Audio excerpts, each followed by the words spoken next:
I know it might sound redundant, but this might be one of my favorite projects that I have done for a client. Maybe it's a product of being able to do something that I love, but each project provides a different challenge, and I really like pushing my abilities. For this one, a client wanted a truly unique housewarming gift for her friends that reflected their love for the mountains while also being personal to their new property and their love of pets. This is the first project that I have done on our RiverBank Series charcuterie boards where I have altered the natural live edge of the wood that I use.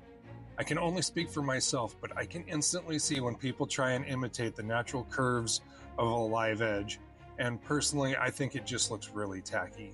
Nature in my mind can't really be replicated, so I usually steer away from it.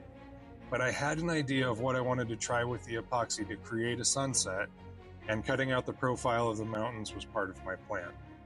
Once the profile of the mountains was cut out, I went through my color pigments from Black Diamond and selected the few colors I wanted to use to create the sunset look in the epoxy. The base color was a color-shifting blue and purple pigment, and then I used some variations of pinks, coppers, oranges, and golds to get the look I was going for. I also swirled some light blue into the sky. Then I just went back and forth between stirring and using the air compressor to get the look that I had in my head.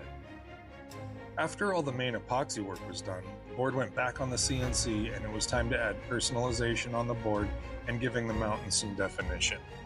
After all the sanding and polishing was done, it was time for finishing. On this one, I went with Brad's tongue hunt. I had quote-unquote met this creator on TikTok and we've talked a few times, and I've used his product on a few projects earlier, and each time I use it, I have come to enjoy it more and more. Also, I think it's very important to support other creators and other small businesses from the woodworking community, and if they make an exceptional product, it makes it that much easier. So please let me know what you think of this one and what you think of the sunset. Don't forget to hit that like and share button, and make sure and subscribe and follow to see more and more of the pieces that we create. Thanks everyone, and we will see you next time.